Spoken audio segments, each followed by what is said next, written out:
अधिशोषण समतापी। आज हम लोग तीसरे टॉपिक की ओर हैं, अधिशोषण समतापी।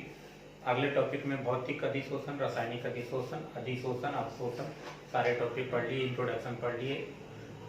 देखिए अधिशोषण समतापी, एडजॉर्प्शन आइसोथर्म। एडजॉर्प्शन आइसोथर्म है क्या, इसके बारे में हम लोग आज जानते हैं। तो एडजॉर्प्शन आइसोथर्म कहता है क्या कि किसी निश्चित ताप पर किसी गैस के दाब यानी कि ताप को कांस्टेंट रखा जाए, ताप को नियत रखा गया किसी गैस के दाब और इकाई द्रव्यमान द्वारा गैस के अधिशोषित मात्रा के मध्य प्रदर्शित करने वाला वक्र या ग्राफ अथवा गणितीय व्यंजक को अधिशोषण समतापी कहते हैं। या ताप को स्थिर करके दाब में परिवर्तन करने पर m और p के बीच खींचा गया ग्राफ लेखाचित्र अधिशोषण समतापी कहते हैं, जिसके बारे में बताया था 1909 ईस्वी में फ्रुंडलिक का अधिशोषण समतापी कहते हैं इसको। फ्रुंडलिक एक वैज्ञानिक है, उसने अपने प्रयोग यानी आंकड़ों के आधार से गणना करके इसका एक लेखाचित्र बनाया, एक लेखाचित्र का प्रदर्शन किया। लेखाचित्र को हम प्रदर्शन करेंगे। और उसने किया था, वो कहता है कि कम दाब पर, मध्यम दाब, हाई, लो और मध्य, तीन कंडीशन लेकर हम आपको समझाएंगे। एक है आपका उच्चतम दाब, निम्नतम दाब और एक मध्यम दाब। तीनों का अलग अलग हम लोग दिखते हैं क्या क्या कहता था उसने। जैसे आप समझिएगा, ये कोई बस अधिशोषक है, ये कोई पिंड है, यानी कि ये आपका अधिशोषक है। अब इस अधिशोषक, इसको कहते हैं अधिशोषक। अब मान लें कि इस अधिशोषक की मात्रा m है, इसका द्रव्यमान m है, अधिशोषक की मात्रा m है। इस पर कोई अधिशोषित कण यानी कि गैस, इस पर कोई अधिशोषित कण अर्थात गैस X आकर इस पे अधिशोषित हो गया है। इस पे अधिशोषित होने वाले पदार्थ गैस है कौन? X। कोई गैस है वो X है, उसकी मात्रा कितना है? X। और अधिशोषक की मात्रा कितना है? M है। तो उसने कहा था कि यदि m ग्राम का अधिशोषक, m ग्राम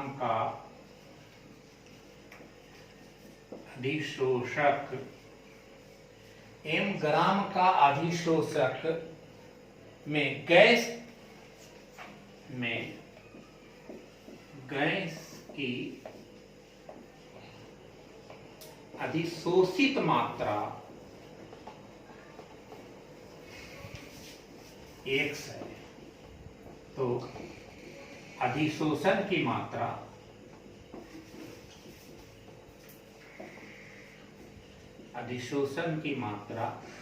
X/m, इसकी मात्रा m है, अधिशोषक की मात्रा m है। कोई जो गैस आकर अधिशोषित हुआ है इस पिंड के ऊपर, उसकी मात्रा x है, तो अधिशोषण की मात्रा x/m होगा। तो अधिशोषण की मात्रा और दाब के बीच एक संबंध स्थापित किया। कब? जब ताप को नियत रखा जाए तो उस कंडीशन में इसने अपना समीकरण का प्रतिपादन किया था। उसी समीकरण को कहते हैं फ्रुंडलिक अधिशोषण समतापी। उसने समीकरण दिया था क्या? तो उसका समीकरण था कि X/m समानुपाती होगा P1/n के पावर। X/m समानुपाती होगा P के पावर 1/n के, जहां X क्या है? X हो गया अधिशोषित गैस की मात्रा, X है अधिशोषित गैस की मात्रा, m है अधिशोषक की मात्रा, P है आपका दाब और 1/n इसके पावर है। अब उसने अपने प्रयोग के आधार पर ये लेके चला था, उस प्रयोग के आधार से ही गणना किया था। अब इस कंडीशन में अगर इसको हम लोग हटाएंगे तो X/m बराबर कोई स्थिरांक लाएंगे k × p के पावर 1/n। जहां K और N एक नियतांक है, नियतांक। इसी यही समीकरण जो है आपका फ्रुंडलिक ने अतिशोषण समतापी में लेके चला था। इसके आधार से इसको एक वक्र भी बनाएंगे, लेकिन थोड़ा सा देखिए। अब इसमें हम लोग लेके चलते हैं। अब हम आपको बताएं कि उच्चतम दाब, न्यूनतम दाब और मध्यम दाब, 3 दाब है आपके पास। तीनों दाब को लेकर के हम चलते हैं। देखिए फ्रुंडलिक का व्यंजक है। अब इसमें हम लोग 3 दाब लेकर चलते हैं। पहला निम्न दाब, दूसरा मध्यम दाब और तीसरा उच्च दाब।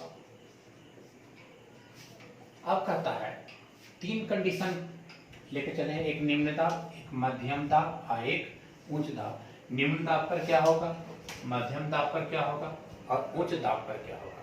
तो अब निम्न दाब के कंडीशन में कहता है कि यदि 1/n बराबर 1 हो जाए, यदि n बराबर 1 हो जाए, n का मान कितना हो जाए, 1 हो जाए, तो उस कंडीशन में देख लीजिए x/m बराबर k × p।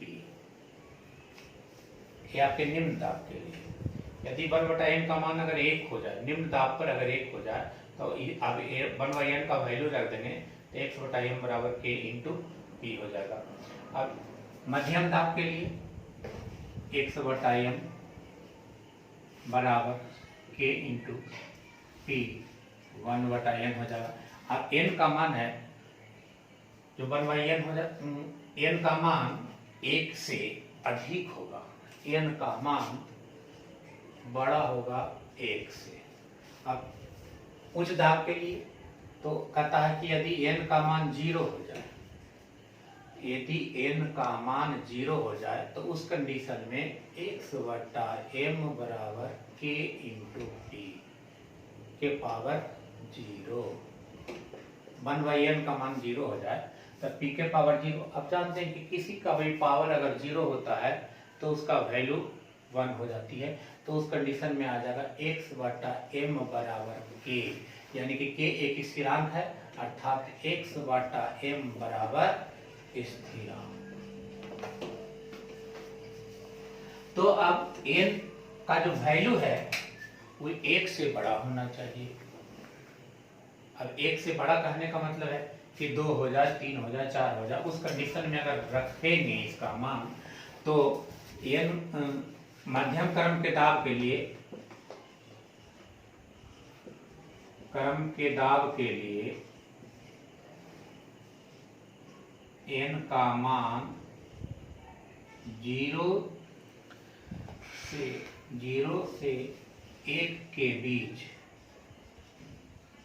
1/n का मान 0 से 1 के बीच होना चाहिए। अब हमारे पास 3 कंडीशन है, निम्न दाब, मध्यम दाब और उच्च दाब। अब इस कंडीशन में हम देख रहे हैं कि उच्च दाब में x/m एक स्थिरांक के बराबर होता है, और निम्न दाब में x/m है जो दाब के सीधा समानुपाती है। ये दाब के सीधा समानुपाती, अगर इसको हटाएंगे तो उस कंडीशन में वैल्यू, इसको हटाए कांस्टेंट लाएंगे तो ये वैल्यू हो जाएगा। तो अब जैसे ही दाब अगर x/m बढ़ेगा तो दाब भी बढ़ेगा, x/m घटेगा तो ये दाब भी घटेगा। अब ये तो इस दाब पर निर्भर ही नहीं करता, ये तो एक स्थिरांक आ गया उच्च दाब के लिए। अब इसके बीच में जो ग्राफ का हम लोग कंडीशन दिखाए, ग्राफ का स्ट्रक्चर बनाते हैं, वो किस प्रकार होता है, अब इस पर विचार करेंगे। ध्यान दीजिएगा।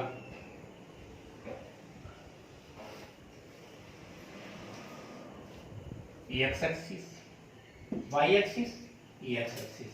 अब इस एक्सिस पर हम लोग दाब को प्रदर्शित करते हैं, इस एक्सिस पर x/m को प्रदर्शित करते हैं। तो अब पहला तीनों कंडीशन से आएंगे, निम्न दाब, मध्यम दाब और उच्च दाब के लिए। तो निम्न दाब में क्या कहता है कि यदि ये बढ़ेगा, घर्षण की मात्रा बढ़ेगी तो दाब भी बढ़ेगा। तो जब ये बढ़ेगा तो ये भी बढ़ेगी।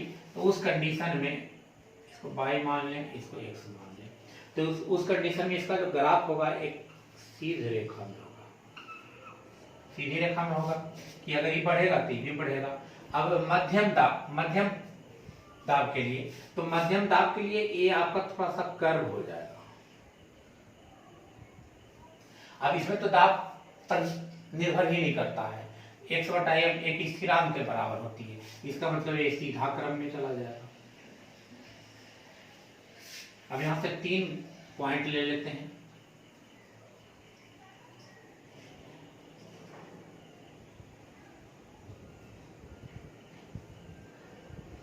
यह है आपका निम्न दाब के लिए, ये आपका है मध्यम दाब के लिए, यह है आपका उच्च दाब के लिए। तो निम्न दाब के लिए हो गया आपका x/m बराबर k इंटू पी।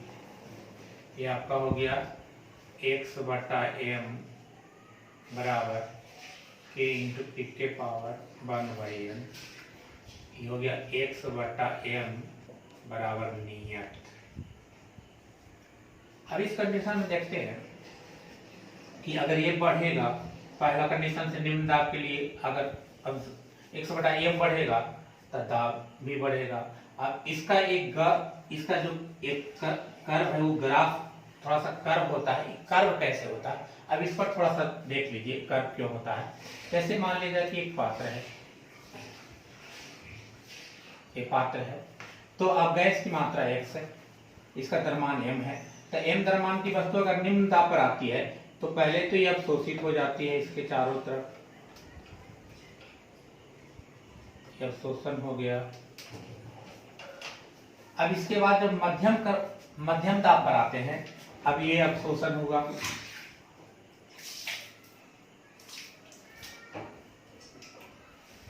तो इस कंडीशन में देखते हैं हम कि जो निम्न दाब पर ये ज्यादा अवशोषण हो गया। अब जो स्पेस बचा उसी स्पेस पर इसको ऑब्जर्व होना है, और अब आया उसके बाद जैसे ही हम लोग उच्च दाब पर आते हैं, अब इसके पास स्पेस तो है नहीं, तो ये ऑब्जर्व होगा कहां।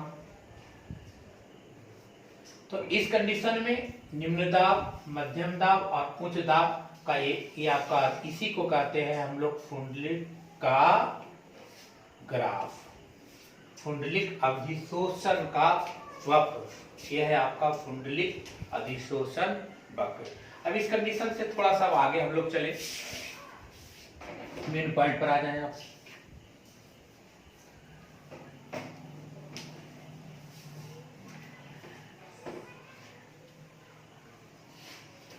इक्वेशन था x/m बराबर k इंटू पी के पावर 1/n। अब इस दोनों तरफ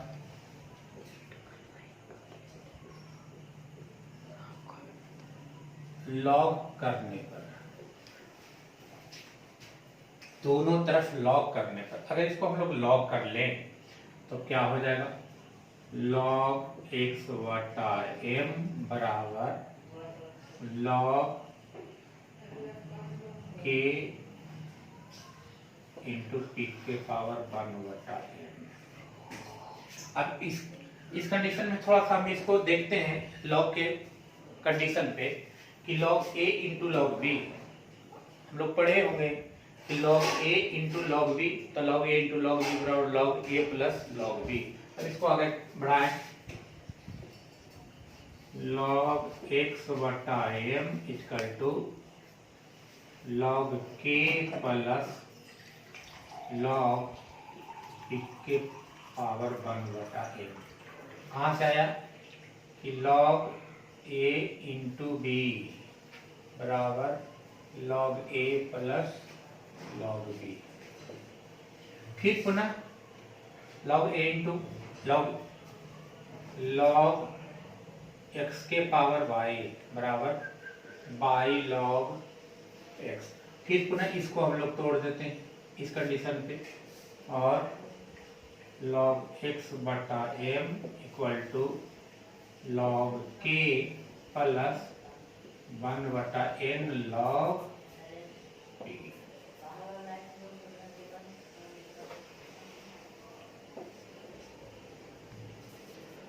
कि किस प्रकार इसका ग्राफीय कंडीशन आता है।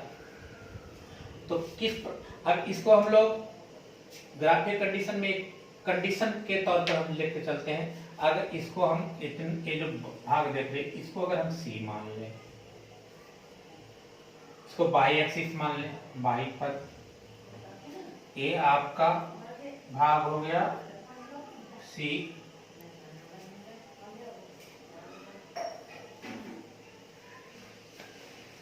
ये भाग हो गया आपका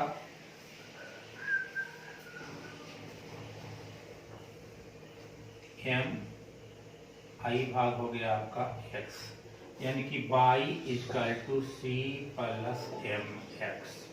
इस कंडीशन पे आए, इसका ग्राफ देख लें तो अब y एक्सिस ये आपका x एक्सिस, ये आपको बताता है ढाल को, स्लोप को, और ये बताता है जहां से हम लोग ग्राफ स्टार्टिंग करते हैं, ये स्टार्टिंग करते हैं।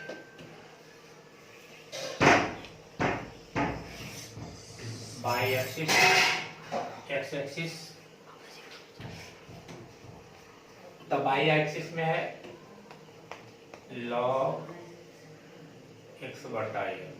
और जिस भाग से हम c, m और x, x है आपका x एक्सिस, m है आपका स्लोप ढाल, और c है जहां से स्टार्टिंग करते हैं। तो जहां से अगर हाँ उस कंडीशन में एक बात याद रखिए, यदि m का मान पॉजिटिव हो जाएगा तो अपवार्ड होगा, यदि m का मान नेगेटिव हो जाए तो ये डाउनवर्ड होगा। अगर हम यहां से स्टार्टिंग करते हैं, सपोज दैट ये स्टार्टिंग पार्ट से, ये स्टार्टिंग पार्ट से कौन c, स्टार्टिंग पार्ट ये आपका c है। तो अगर यहाँ से हम लोग स्टार्ट करें तो अब उस कंडीशन में m का मान प्लस है, तो यहाँ से ये अपवार्ड भागेगा।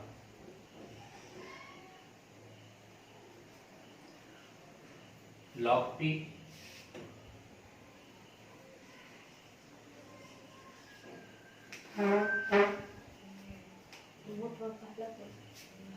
स्लोप